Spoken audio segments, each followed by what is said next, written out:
You're listening to the Cyberwire Network, powered by N2K. No one goes to Hank's for his spreadsheets. They go for a darn good pizza.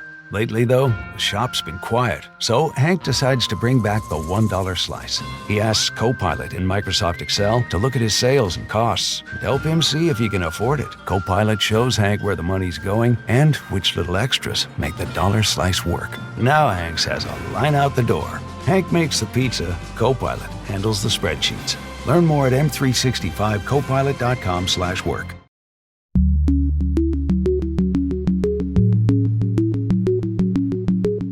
Hello, everyone, and welcome to Caveat, N2K Cyberwire's privacy, surveillance, law, and policy podcast. I'm Dave Bittner, and joining me is my co-host Ben Yellen from the University of Maryland Center for Cyber Health and Hazard Strategies. Hey there, Ben. Hello, Dave. And on today's show, our N2K colleague and author of the Caveat newsletter, Ethan Cook, joins us with a closer look at President Trump's big, beautiful bill. Hey there, Ethan. Hey, guys. How you doing? While this show covers legal topics and Ben is a lawyer, the views expressed do not constitute legal advice. For official legal advice on any of the topics we cover, please contact your attorney. We'll be right back after this word from our sponsor.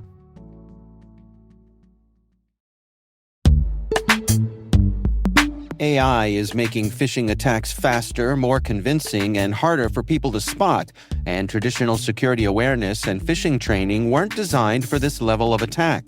HawksHunt helps security teams prepare employees for the attacks they face every day with personalized phishing training that adapts to each employee and reduces risky behavior over time. For IT and security leaders looking to strengthen their human layer of defense without adding more manual work, visit hawkshunt.com/cyberwire to learn more. That's HOXHUNT.com/cyberwire. And we are back. Ethan, before we dig in here to the big, beautiful bill, just a tip of the hat to you for taking the time and going through the big, beautiful bill. I mean, Yeah. It's a monster, right? I mean, how Yes. did you approach it in any sort of reasonable, rational way? Yeah, so the first thing was to cut through all the chaff. Anyone who's familiar with this bill knows that it is one of the largest bills that Congress has passed in a very long time. I believe it's over 300 pages long. It is long enough that if you go to the website and try to load it in its default text, the website gives you a warning that it may crash your browser or take several minutes to load. So in any bill that is this large, there's going to be a lot of meaningless stuff put into it. That's not what I was trying to cover. And by meaningless, I don't mean that it's not impactful, more so just meaningless to this conversation. So when I approached this, I knew there was no way that we could cover every little aspect of this bill. It is too large, and one conversation could never cover everything in it. So I primarily just focus on the things that are related to defense, things that are related to security, things that are related to resiliency, and focused on that aspect of the conversation. Obviously, there's a ton of this related to like Medicare, Social Security cuts, things along those lines that are very impactful and certainly are worth a conversation, but aren't impactful for the way that we're trying to look at it from it today. Maybe we should start another podcast just to talk about all the things we're not able to address today. Yeah. If you want to hear our thoughts on, Medicaid and Social Security, then We'll just make it part of Cyberwire Pro. There you go. Put it behind the paywall. Right. Yeah. Not only is it less interesting, but it's more expensive. All right. Well, let's start at a high level here. I mean, for folks who may not have followed every detail, Ethan, unpack this for us. What is the big, beautiful bill? And why has it generated so much debate? Yeah, so the Big Beautiful Bill, for context, it's illegally known as HR1, is the stepping stone for the Trump administration and its major funding effort for the next 4 years. Obviously, there's going to be other funding that comes through, but this is a really big hallmark on what its intentions are for the next 4 years and what it is trying to do. So some of the big things that came through this were the extension of the tax cuts, that from 2017. Obviously, I already mentioned the social program cuts, but also a massive influx in spending. I believe it's $150 billion with a B billion into defense, as well as there's another $150 billion put into border security. Not going to cover that portion today, purely looking at the defense aspect. But in here, we have things related to procuring new technologies, improving supply chain resiliency, things along those lines. And the spending is kind of crazy. It puts the U.S. spending on military over $1 trillion. And this money, while I say $150 billion is a lot, worth noting it is over the next 4 years. It's not just 2025, 2026. It is a 4-year program for a lot of these things. But I do think it's worth looking at what these programs are, because it is very indicative of what the Trump administration is trying to do from a defense perspective. Yeah. Can I be snarky and say, should we call it defense or war? Because, I think they put on the website that it's the Department of War is just a nickname. It's not legally changing it. Well, because it requires an act of Congress to legally change it, and I guess they'll have trouble with that. So there is a new placard, though, outside of there is a new placard. Secretary Hegseth's office, so we do have that. Yep. Yeah. All right. Well, so enough of my snark. Let's dig into some of the details here. I mean, my understanding is that a big part of this is defense modernization. What exactly do they mean by that? So I think the defense modernization aspect is saying that for the next 10 years minimum, that wars and I guess the lead up to a war is not going to be won by just raw manpower. It's going to be won by technological advancement. And some people are going to say, well, that's obvious. That's the way it's been forever, right? Whoever developed the bow and arrow over the other group was better, right? Gunpowder. But I think what that means for the modern context is things like investing in mesh networks and communication capabilities.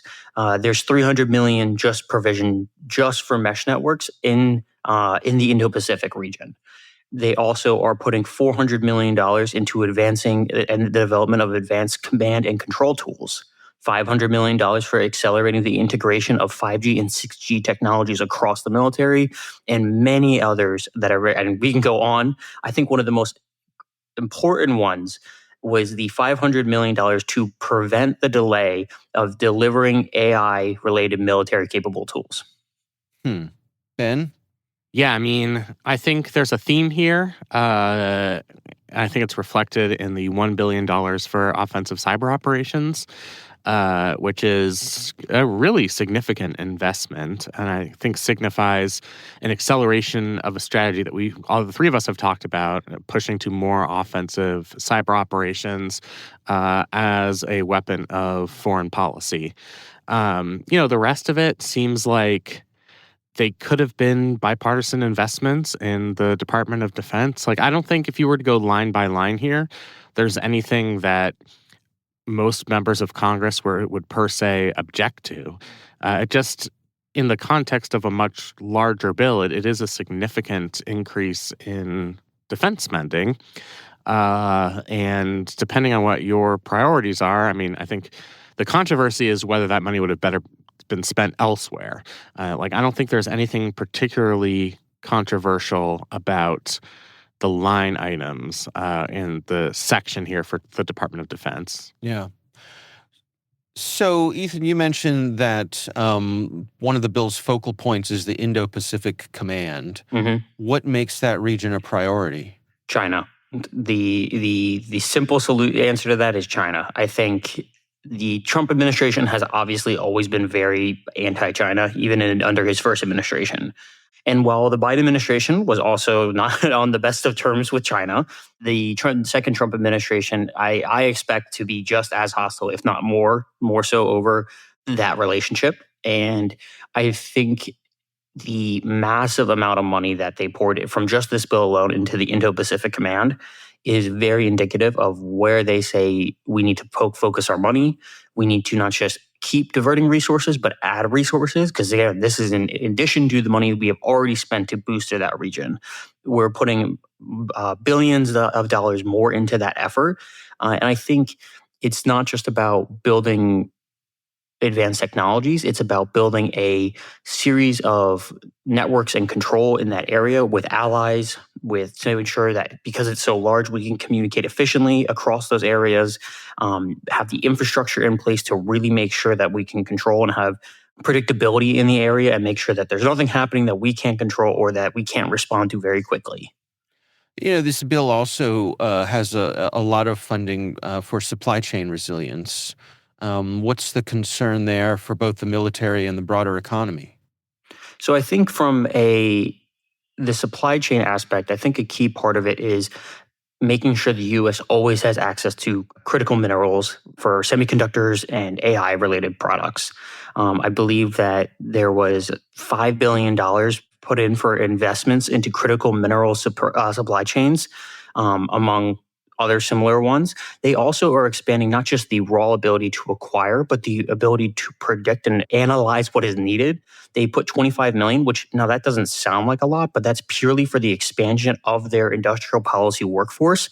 So they're putting 25 million to just expanding the Department of Defense's ability. Nice stimulus for law and policy analysts out there. Yeah, exactly. And I think that is the reason why that stood out to me was because at a time when the U.S. government and specifically the Trump administration has been cutting, not just within certain agencies, but across the board has been cutting positions within the DoD, within CISA, et cetera. This marked hey, we're not cutting here, we're expanding. This is something that we're worth investing in, that industrial policy security is really important, especially under the Department of Defense. I think that was a huge indicator of what they're trying to do and to really ensure that the department has that the military has not only access to these consistently, but not for right now, but for the next 10, 15 years. How do we reconcile the additional funding that HR1 provides with the broad cuts that we saw with DOGE? Is it that, DOGE came through with a widely swinging chainsaw and no department was safe? Or that the money provided is more targeted and specific, whereas the cuts were kind of, hey, everybody's going to feel some pain here. Is my description at all on the mark? I think that's right. At least vis-a-vis the Department of Defense, I think DOGE treaded a little bit more carefully. They worked closely with Secretary Hegseth to find efficiencies, particularly within the workforce. But the cuts in DoD were not nearly as drastic, at least as a percentage of the workforce, as they were in other departments. And this obviously goes along with President Trump's campaign and also his political philosophy. I mean, he has consistently said that he would like to expand the Department of Defense and our defense capabilities, and I think that's reflected in the increases in funding here. I think DOGE focused mostly on other federal departments, and while there were some efforts before DOGE petered out related to the Department of Defense, I don't think it certainly wasn't a key focus of the Department of Government Efficiency. Yeah.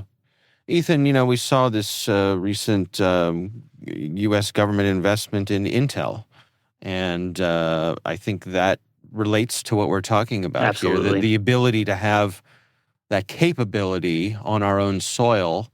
I guess the Trump administration sees as a good investment. Yeah, I think. Well, I'm not going to argue or talk about the legality of this. Obviously, they are citing a specific law to take that acquisition, and whether or not you support it or disagree with it is not really, I think, relevant to this conversation. I think the more important thing is the fact that it was done, and what that signifies for the Trump administration's goals for critical minerals as well as development of technologies. Taking a nearly 10% stake in one of the largest tech companies in this field is massive. It was also part of our diplomacy with Ukraine. The Trump administration tiptoed around this, but what they were trying to do was condition additional funding for Ukraine's warfighting effort against Russia by trying to secure access to some of Ukraine's critical minerals. And they were able to strike a deal with President Zelensky on that. I mean, I don't know much about critical minerals, but I do know that there's a decent supply of them in Ukraine. And so it was trying to leverage our position as the funders of the Ukrainian military effort to secure something for the United States. And what they secured was access to these minerals. There's always the argument that these defense and supply chain investments come at the expense of social programs. There's that old chestnut about, I hope for the day when the military has to hold a bake sale to buy a new aircraft carrier and the school is fully funded. That's always been, that's just, you've seen that bumper sticker so many places. It's it's an old chestnut and been around long enough that it is a cliche. Is it a fair line of conversation that I guess the trouble I have with it is sometimes like you'll say, I support the local charity that helps puppies, and somebody will say, "What do you hate orphans?" No, I just love puppies, but you're not supporting the orphans, right. But so. To me, this is clearly an expression of the Trump administration's priorities, as you mentioned, Ben. But is it fair to look at it in the context of that bigger picture and what this spending could do to social programs? Yeah, I think a great the way when I was writing and researching, so I try to frame it and think about it in a way that was what is the goal here outside of obviously just increasing raw military capability. That's self-evident. I think something that was really telling for me and what I kind of looked into this was the Trump administration with this bill, with all these cuts / expansions of programs. To me, this is playing the game of short-term gain over with the hope that it pays off long-term. The cuts that are happening right now to social programs and the dramatic expansion of military spending, to me, is there's a ton of economic investment in terms of military industrial complex. There's a ton of money going into that system. There's a ton of potential long-term gain with advancing technology and really taking over those sectors. I think the concern that is with all this investment, the bill is expected to add $4 to $5 trillion to the deficit. Obviously, every year we have this conversation, the deficit's getting larger and no one ever seems to do anything about it, whether it's a Republican administration or a Democratic administration. It always goes up. But I think the fact that one bill alone is adding that much is really, really concerning. It's not, it's not the entire government adding to it. It's one single investment essentially adding to it. I think that is potentially trading long-term stability economically with the hope that the investments we're making now will account for that. And if they don't, I think that's where the big question marks and flags are going to start getting raised, where we're cutting all these programs with the theory that it will pay off long-term from a defense and economic perspective. But if it doesn't, it seems like we're putting a lot of eggs in one basket. And now, granted, I'm not an economist, so I'm sure there's someone who's going to sit there and say, well, there's also all these factors. Right. 100%. I will not speak as an economist here. But from what I could read, the discourse is that there is a lot of long-term risk to this bill. And it is not quite clear if there is a material gain at the moment. Ben, what do you make of that? I mean, putting this in context of the aspirations of the Trump administration when it comes to the nation's economy. So I think it's important to keep in mind, just for context, that the increases in defense spending here are quite small compared to the loss of tax revenue that's coming in this bill. So much of the increase in the deficit is because we're extending the 2017 Trump tax cuts, and then there are a bunch of new tax provisions that are intended to provide tax relief to various people and communities. There's a new no tax on tips provision. There's an increased threshold for the state and local tax deduction, which is great for those of us who live in states with high state and local taxes, because we'll be able to deduct a lot more of it for our taxes. But that costs the government a lot of money. And there are a bunch of other tax provisions that end up leading to that large increase in the deficit. And I think for a long time, the attitude kind of 2008 to 2023 was Deficits don't really matter. I mean, we are the world's reserve currency. We can always borrow money to pay for service on the debt. It's better to make these long-term investments. Interest rates were low for the majority of the 2010s, for example. So it really made sense to borrow against the future to make these investments. That is not the case now. Interest rates are quite high. A far greater percentage of our budget right now is interest on the federal debt. You're in a situation where additional debt could cause a greater strain on interest rates, can make it harder for people to borrow money to purchase a home, for example. So there's like a tangible impact right now to having a larger federal deficit, considering we're already in a period of high interest rates and coming off a period of significant inflation. So that's definitely a concern. Beyond that, I mean, this is a reflection. The reason it was a one big, beautiful bill is it is a reflection of the party's priorities that won the last election. You can debate around the edges, like, is this really what people were voting for? I mean, people vote for lots of different reasons. And, I don't think a lot of individual components of this bill are popular, certainly not the cuts in Medicaid, minimal cuts, but some cuts to Medicare, et cetera. But this is what the Trump administration and the Republican Party has articulated as its governing philosophy. And they won the election. They had this bite at the apple. And now the opposition to this has to organize and try and convince people before the next election that this was not, if we were going to increase the deficit and make these long-term investments, this is not the way to do it. And that we should have grown or maintained funding for our social safety net in lieu of additional tax cuts that are pretty regressive and for these increases in defense spending. But that is our small d democratic system at work. It might not be the most satisfying conclusion, but you can't say that like this came out of nowhere. I mean, it is emblematic of a very specific governing philosophy that won the last presidential and congressional elections. Yeah. Ethan, what do you suppose the Trump administration believes the long-term benefits of these initiatives will be? The first one is the winning of the AI race. I think that is very clear in this. Coupling that with the administration not only taking staking in Intel, but also laxing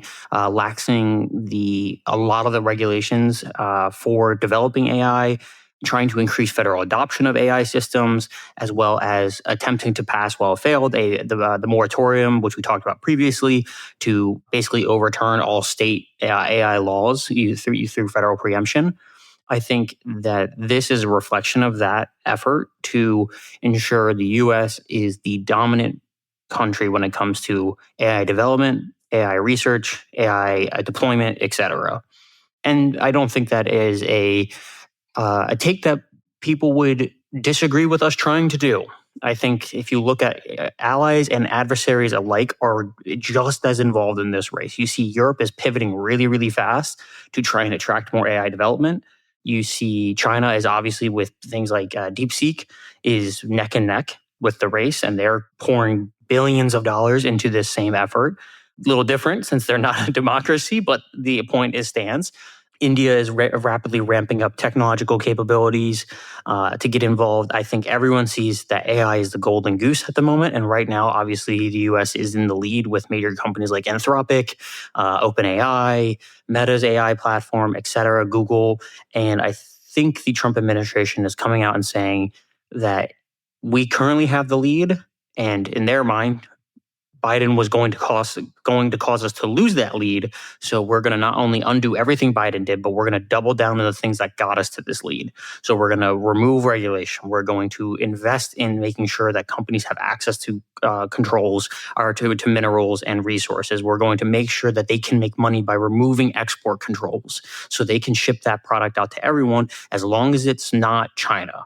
That's I think the biggest thing that comes through, and that's that Indo-Pacific, is that it can go to China, but it has to be old gen stuff. It cannot be the cutting edge things.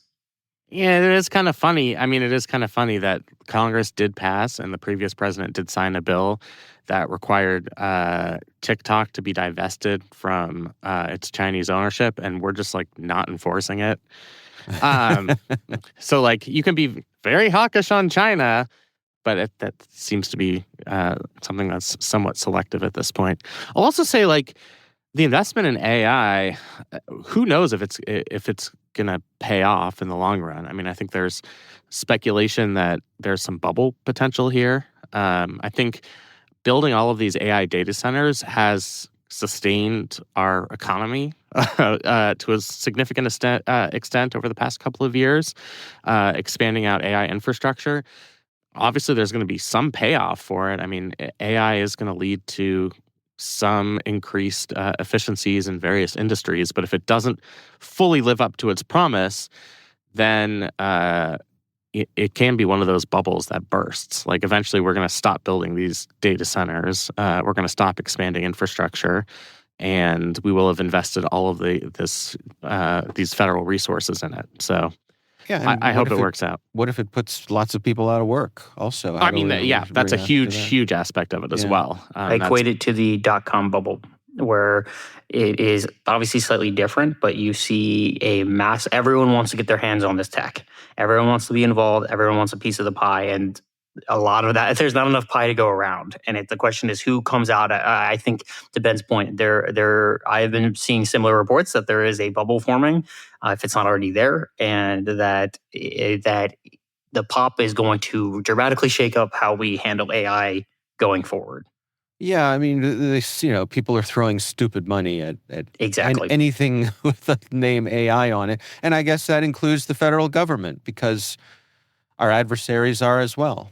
Should we rebrand this podcast as just like the AI podcast? It's the buzzword. Yeah, they can throw money at us. Yeah. What about stupid money? That's another good possible. All right. Yeah. We'll be right back after this word from our sponsor.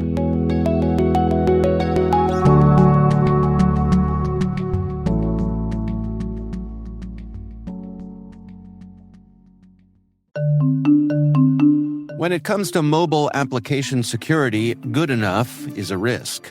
A recent survey shows that 72% of organizations reported at least one mobile application security incident last year, and 92% of responders reported threat levels have increased in the past 2 years.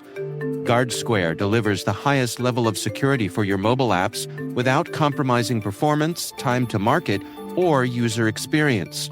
Discover how GuardSquare provides industry-leading security for your Android and iOS apps at www.guardsquare.com. Sticking with the notion of our allies and our adversaries, let me ask you this, Ben. Can you put this bill into context with the reality that many of our longtime allies, countries like Canada, like the UK, like Mexico, are pulling back from their partnerships with us? They're feeling as though we are not the reliable partner that perhaps we once were. How does that play into the spending that's taking place in a bill like this? I mean, I think it just reflects a different foreign policy strategy. In lieu of the, I guess, investment we'd be getting from our close allies and partners like Canada and Mexico, and even countries like South Korea, we're doing these large-scale deals with bigger countries and bigger companies to secure trillions of dollars of investment here. And the idea is that's going to replace the investment that some of these partners have made in our country. We're going to be harsher against these countries as it relates to trade policy, instituting relatively large tariffs. Certainly the across-the-board 10% tariff is significant, and then some of the reciprocal tariffs as well are going to discourage some of our traditional allies from investing in the United States. I think the Trump administration goal is combine kind of secured investments through his own personal diplomatic channels, which lead to nice press conferences in the paved-over Rose Garden.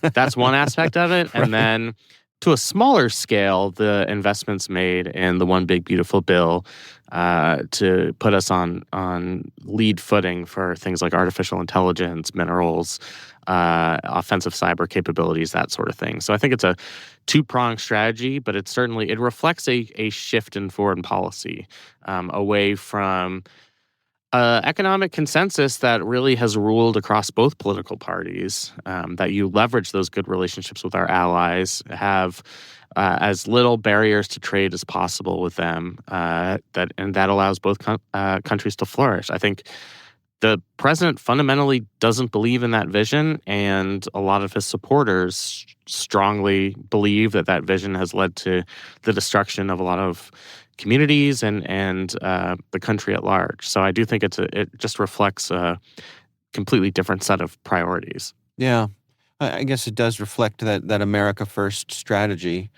Ethan, I'm curious, for your take, having read through the bill. I think it's fair to say that a component of this Trump administration, as well as his previous, was a certain amount of chaos, strategic chaos, right? Like intentional chaos.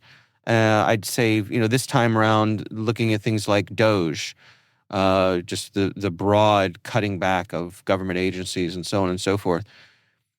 To what degree does this bill contain that sort of chaotic aspect, or is it traditional policy and the chaos from the Trump administration is found elsewhere?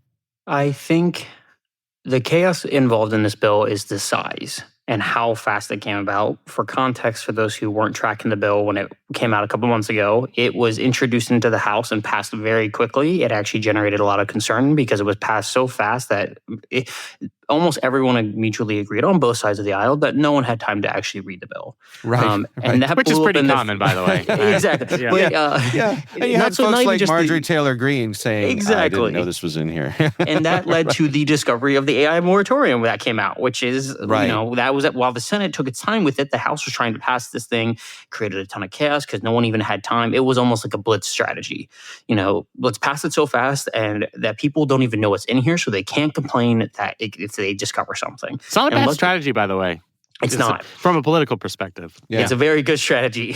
When you have the vote, when you have both houses of Congress, There are also some funny procedural things here. This was a 50-50 prospect in the United States Senate, and a Republican Senator, Lisa Murkowski, expressed displeasure with large portions of the bill, but said, I'm going to vote for this and hopefully kick it to the House and hopefully they don't deal with it. They'll make some changes to it. She basically just handed the House a loaded gun. Yeah, I the thought House did not make any changes to it and send it to the president's desk. So that was one of the weirdest for people who weren't following that are not familiar with it. That was one of the wildest exchanges I've ever seen a congresswoman do. Her actively coming out and saying, I do not like this bill for X, Y, and Z, and then saying, but I'm not going to stop the vote on it. It was just crazy to me. That was, and rightfully so. There was a lot of flack thrown her way for it.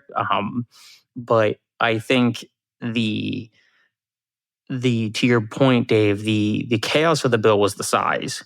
But the individual provisions, I don't think are surprising. Like if I told you that within the first year, President Trump was going to cut taxes, you would say, yeah, that makes sense. He was going to increase military spending. Yeah, that makes sense. He was going to cut social programs. Yeah, that makes sense. All these things were on his platform.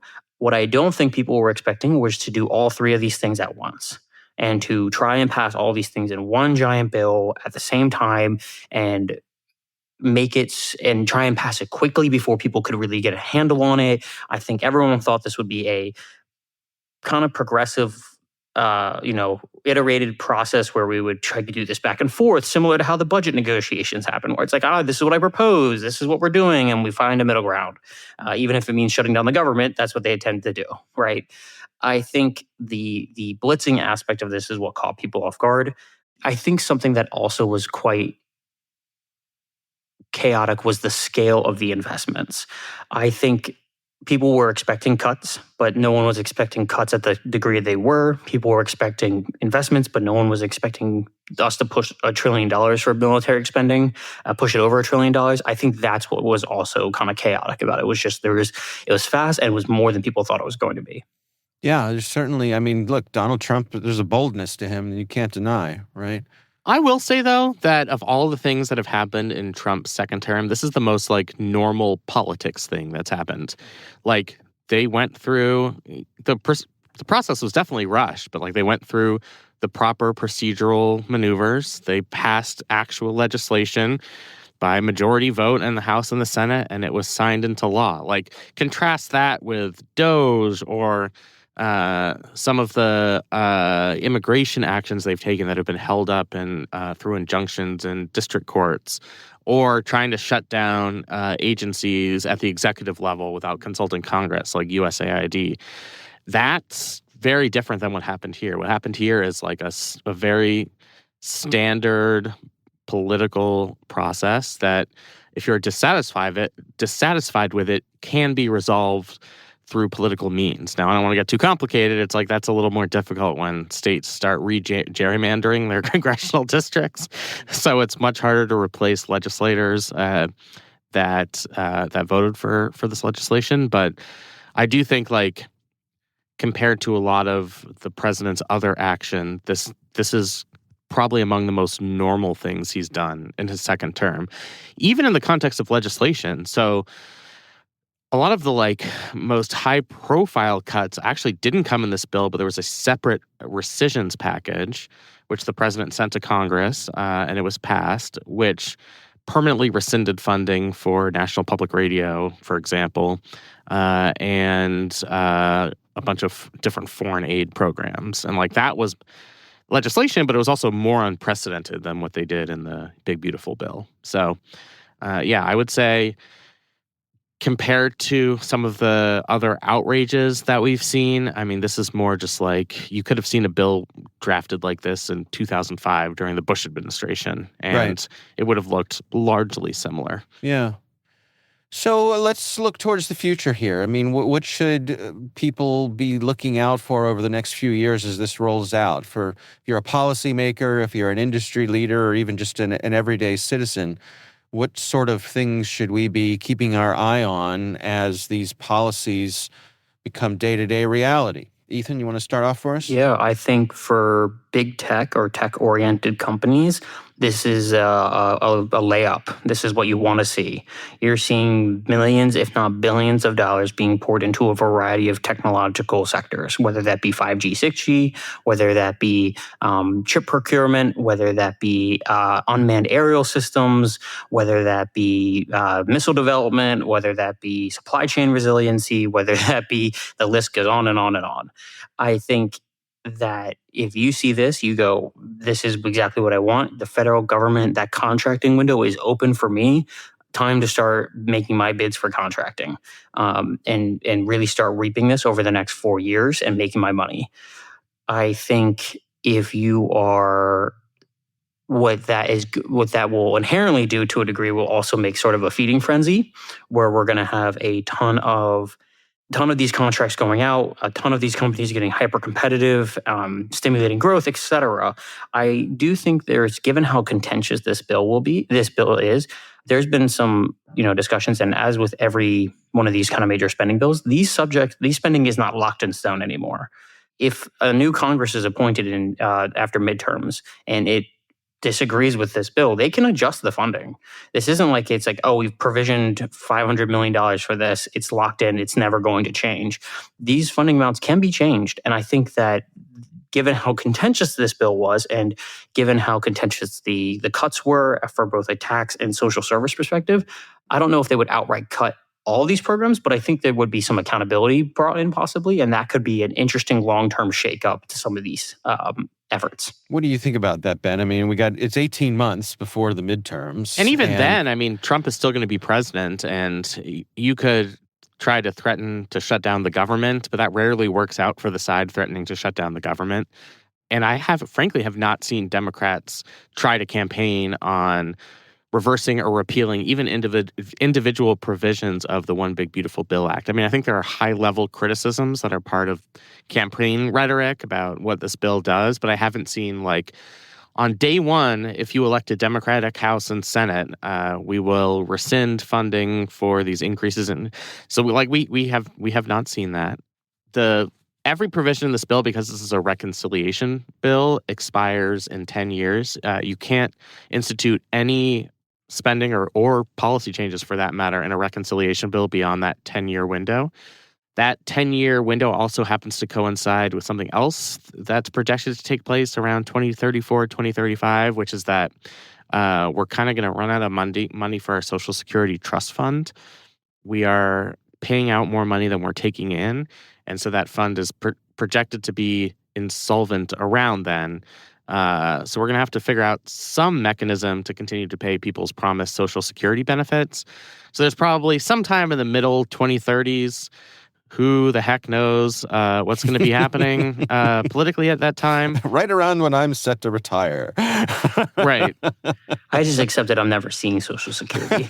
Yeah, I would not rely on it myself. Yep.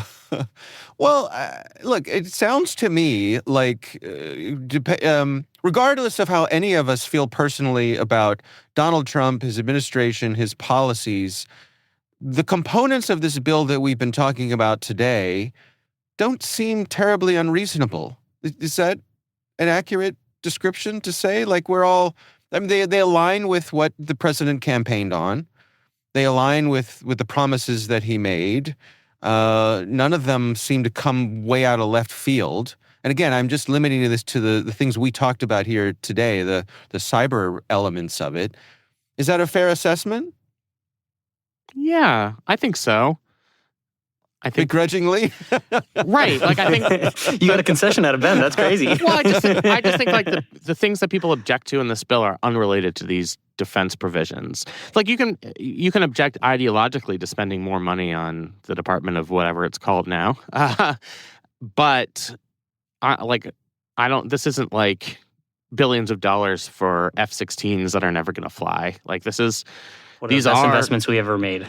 Yeah, exactly. I think these are reasonable investments. It's just when you have a bill this large, like, I think there are so many other reasons to oppose it. I don't think the nature of the opposition is going to come down to increasing our offensive cyber operations or investing in critical minerals to build out artificial intelligence. Like, I think it is interesting that in a however many page bill you get a lot of different policy changes, and a lot of them are going to be unobjectionable.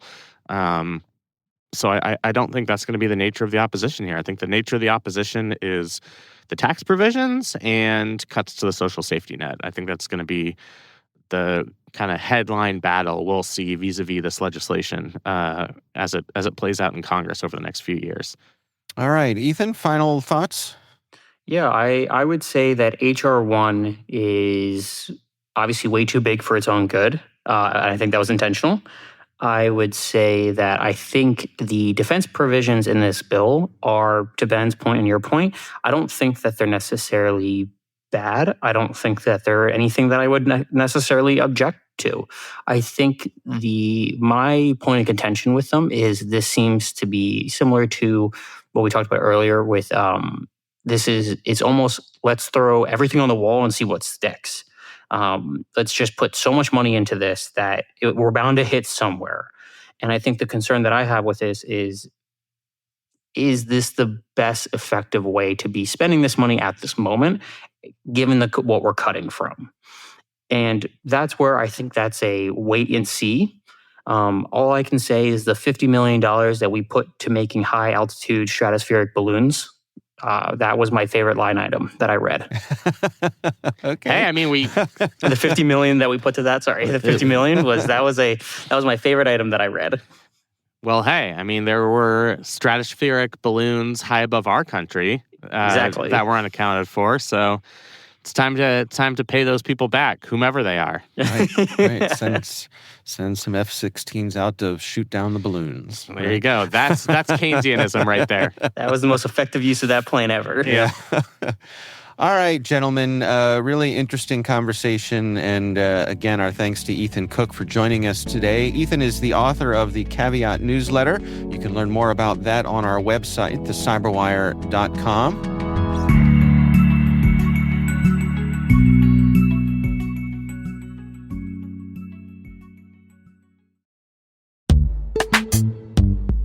Most environments trust far more than they should, and attackers know it. ThreatLocker solves that by enforcing default deny at the point of execution. With ThreatLocker Allow listing, you stop unknown executables cold. With ring fencing, you control how trusted applications behave. And with ThreatLocker DAC, Defense Against Configurations, you get real assurance that your environment is free of misconfigurations and clear visibility into whether you meet compliance standards. ThreatLocker is the simplest way to enforce zero-trust principles without the operational pain. It's powerful protection that gives CISOs real visibility, real control, and real peace of mind. ThreatLocker makes zero-trust attainable, even for small security teams.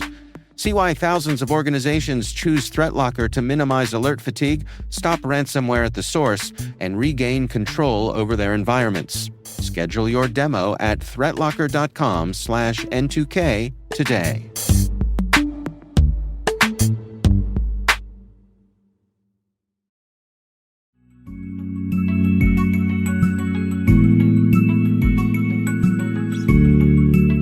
That is Caveat, brought to you by N2K Cyberwire.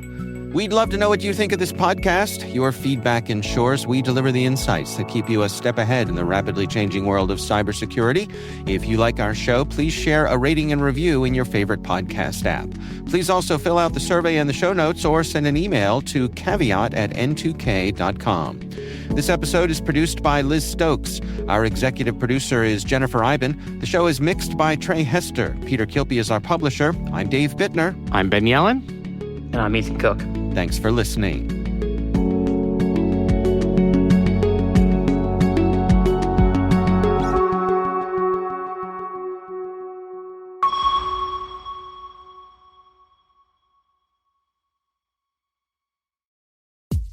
This episode is brought to you by Google Chrome. You think you know a browser, but Gemini and Chrome? That's new. It can help you with practically anything on the web, like restoring a vintage motorcycle from a 50-page restoration blog, or finally break down that long article you've had open for weeks. Gemini and Chrome is here for it. Ready to make anything online make sense? There's no place like Chrome. Check responses, setup required, compatibility and availability varies 18+.